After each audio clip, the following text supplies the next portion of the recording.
Boy, boy, boy, boy, boy. Ladies and gentlemen, welcome back to the channel again. Breaking news.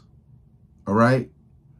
Officer testifies that Combs approached him with a wad of cash. Again, I've said this before. Money, money, money, money, money.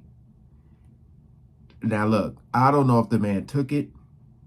I don't know when this happened, but we about to find out. Hopefully everything goes smoothly with this video.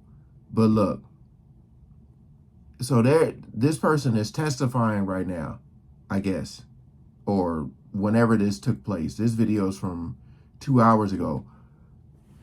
All right, we ain't gonna waste no more time. Let's jump right into it. The prosecution and their first witness in Sean Diddy Combs' second trial is underway. On the stand is Los Angeles police officer Israel Flores. He was working security at the Intercontinental Hotel back in 2016 when Combs was seen on video with his then girlfriend Cassie Ventura in a hallway in the hotel. Flores testified he received a call that day saying there was, quote, a woman in distress on the 6th floor. He says he stepped out of the elevator and that's when he saw Sean Combs and the woman in the elevator lobby. Flores testified he recognized the man in the lobby as Combs, so he's identified Sean Diddy Combs here, and that he found Combs to have a devilish stare. That is the quote that he used to describe that. He then identified Combs in the courtroom. Ariva Martin is with us now. She's an attorney and legal affairs commentator. We're also joined by Lisa Bonner. And I do want to note, Ariva, some other things have happened, which is important here. Flores, now Officer Flores, at the time he was sort of second in command of security at the hotel, but he says that Combs actually approached him in the hotel room with a wad of cash that he interpreted to be a bribe. Flores took it to mean, quote, don't tell nobody, he said on the stand. It really, what do these details tell you as you're learning them? Wait. I'm just trying to process what she just said. So he said he saw Diddy and he had a devilish stare. Diddy offered him money. He said, don't tell nobody. But so he didn't know about the incident that took place? I'm guessing. Because they're saying that they paid money, or Diddy or somebody paid money to get that video from the hotel security, like the footage. And I'm guessing when they paid that money, it's like, you just can't tell nobody. So he didn't catch wind of this until the footage got leaked.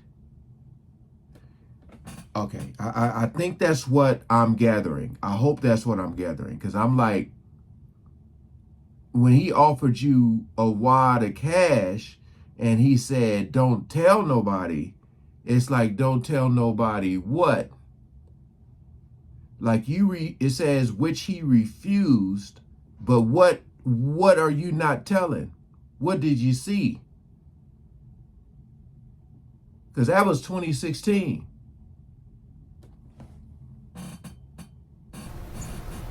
Well, Brianna, very troubling testimony for the defense. This witness is an excellent witness for the prosecution, laying the foundation for that explosive videotape that the judge has ruled will be admitted into evidence during this trial. We've heard a lot about that videotape, the defense saying that what we've seen so far is not the complete video, and that the video in what they call undoctored form is going to tell a different story.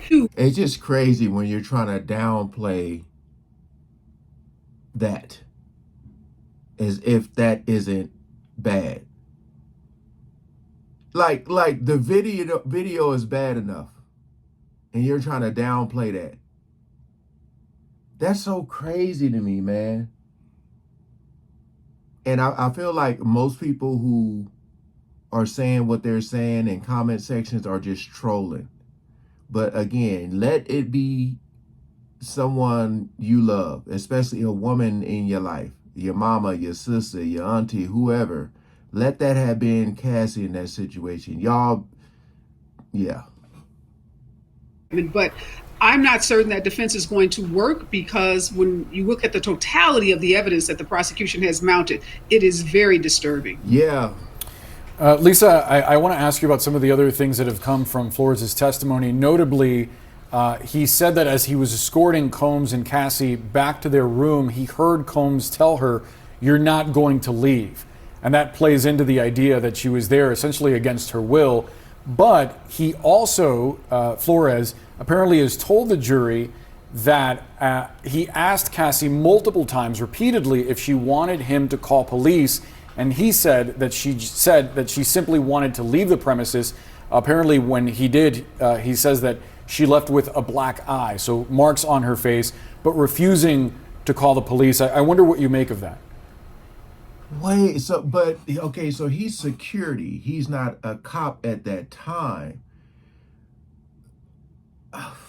Oh, this is so confusing.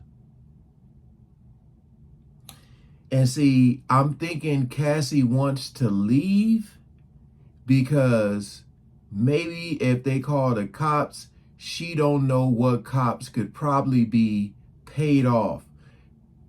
Showing that Diddy's trying to hand this dude a wad of cash. So cops see that this is Diddy. They're like, oh, all starstruck. And then next thing you know, he's giving them money to be, yeah. So she was just trying to get out of there, you know. Okay. Let's see what she says. Well, good afternoon, Boris and Brianna. That is a very disturbing statement and also very common amongst victims. They are often terrified and the repercussions that could come after reporting something as serious as her being dragged by her hair. The more violence that you are witnessing, the more repercussions and the repercussions might be. So this is a very disturbing statement, but it also tracks very much with what we have heard from several of the victims and several of the witnesses throughout, that he is a very powerful man, that he is one who believed in retribution. And for her to be involved in a decades-long relationship with her, that proves that she understood and knew that if she did report that, there would be serious repercussions to come, not only from Combs, but also from others in his inner circle. And that goes to the heart of the RICO case, which we are going to see unfold very truthfully, I'm assuming, from Cassie and the federal government's case. And Lisa, we're just getting all these details from now Officer Israel Flores about what happened after Cassie Ventura left.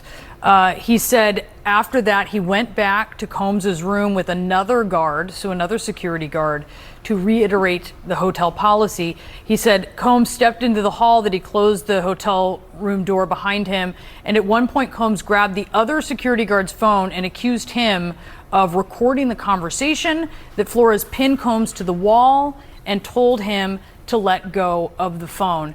As the prosecution and prosecutor Christy Slavic is building this story, Lisa, what is this saying to the jury?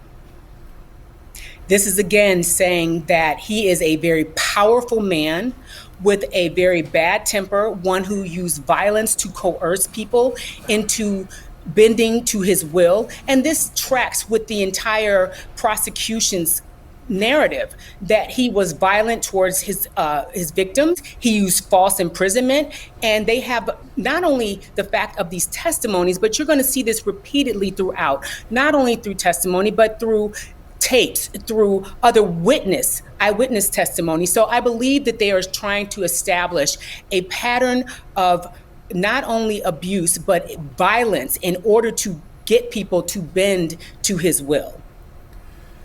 We got an update a moment ago that Flores apparently sent an incident report at 3 p.m. that day describing the entire interaction with Combs and Cassie from start to finish. I imagine, Ariva, that the prosecution is going to use that to try to corroborate some of the statements that he's making. I do wonder how you think the defense is going to approach some of this testimony. I think they're going to hone in on Cassie's statements. Wait, so he made an incident report and all of us didn't find out about this tape or the incident until recently.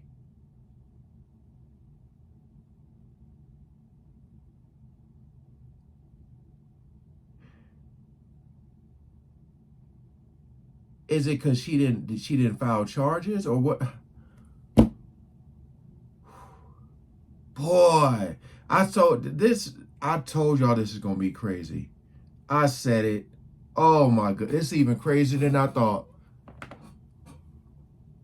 That she did not want to call the police, because a big part of the defense's strategy here is to prove that this was a consensual relationship and that what was on that videotape was merely a dispute, even though it was a violent dispute between two consenting adults over infidelity. We're going to hear a lot about what was on a telephone that Sean Diddy Combs has and that had at the time, and that Cassie Ventura was trying to take the telephone, and that there was a battle of sorts or a fight of sorts over this phone. They've also made a big deal about talking about how strong these women were, how confident the women were. And all of that is a part of the defense's strategy to say, look, these women had the ability to walk away from this relationship if they felt coerced, if they felt any threat of violence. So the jurors are going to have to really pay attention to what we now know is that so many victims of this kind of conduct don't go to the police, are afraid, as Lisa said, to make reports to the police because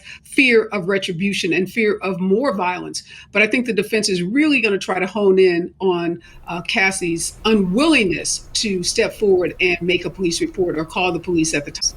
Yeah, it will. That would not be unusual behavior as well for someone who is abused. So we'll see how the prosecution is then going to tackle that, and ultimately what the jury is going to believe here. Ariva Martin, Lisa Bonner, thank you so much to both of you.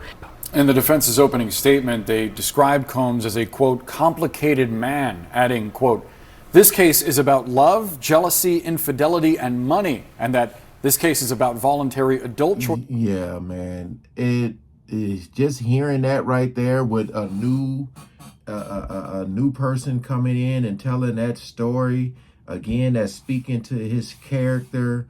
You know, because we talked about how, like, you'd be like, damn, where is Cassie? You ain't really seen her.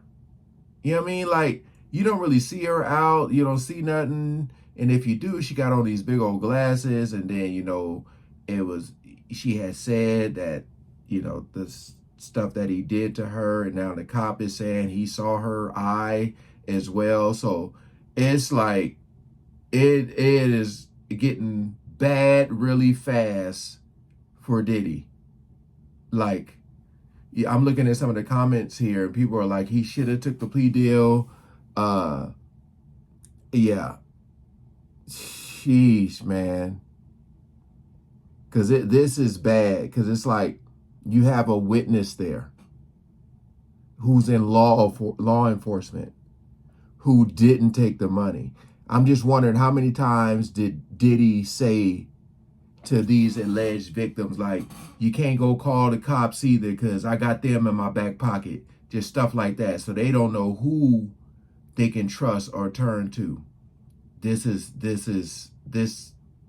got bad real fast. Sheesh.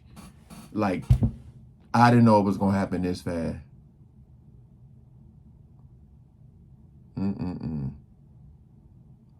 Hey, again, appreciate y'all coming over. Like, share, comment below. I'm going to try to catch as much as I can. All this news is going to be coming out fast, so, man, I'm just trying to keep up. All right, peace out.